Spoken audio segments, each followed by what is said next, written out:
Hello guys, it's I Samuel Joy. So I've come today with a story. Line up. So Bernard was coming back from where I don't even know. On getting home, he met his cousin bro unconscious on the floor. So what did he do?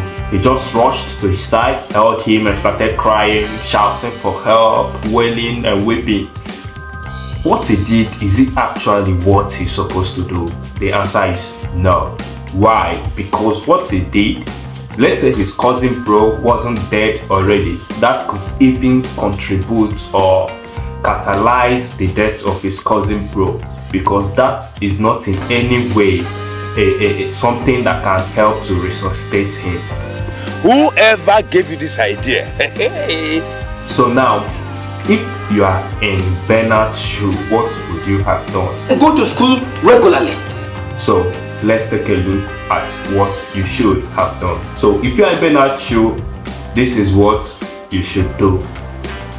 As you get in and see your cousin bro lying down on the floor unconscious, first thing first, you check for danger.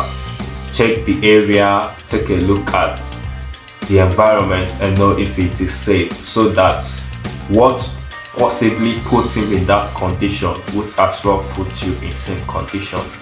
So once you've looked at the area and everywhere is safe, the next approach is to check if he is responsive. Okay, first you test if he can respond to your voice. Okay, you'll be like, call him by his name and ask him if he can hear you. Can you hear me? Can you hear me? Okay, if this is to happen outside, maybe to a stranger, you can tell the person your name and ask the person if he or she can hear you. If the person doesn't reply, the next thing you have to do is to test if the person will respond to touch. Since the person is not responding to sound, if the person can respond to touch. So Can you hear me? and in this case, you don't have to go and start shaking the person, because if you shake the person that way, possibly if the cause of that unresponsiveness, that unconscious state is if the person is having any cervical problem or spinal problem, you may worsen it. Okay, so you just have to tap the person's shoulder and ask the person if the person can hear you. If he doesn't respond to touch, then you may go further to check for responding to pain by maybe pinching the tip of the hair. If the person still doesn't respond to that, then You have to get rid of every substance in the person's body that is tight. Okay, you have to get rid of them, whether wristwatches or whatever.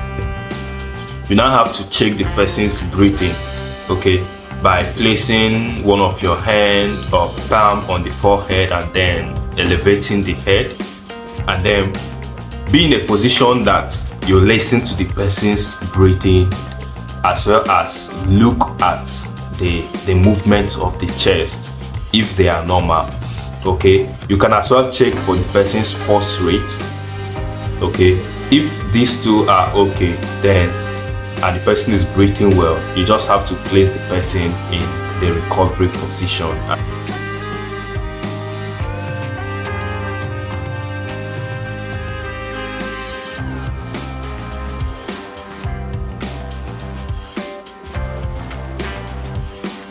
Then allow the person to rest for some time and the person is going to wake up. But in case maybe you are not sure, or so there won't be much complications, while you've done that, you can call for emergency. Call the emergency number.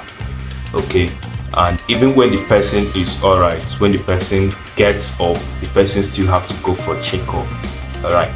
But if you check these things and the person is not breathing or the person doesn't have pulse, then immediately, if there is someone with you, you can ask the person to call for help. That is called the emergency number while you begin a CPR. Or if it's just you, then you just have to place the car, put it on speaker, and then start the CPR. So you call for the emergency. You can also tell them while coming they should come with an AED machine. Okay, so that's just it. And from today, we go call me Mr. President.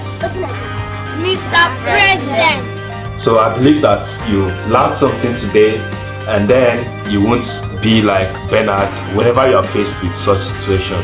So that's just it. If you like the video, please do well to subscribe, follow us on Instagram, on Facebook, and share the video as well. And don't forget, you can save a life.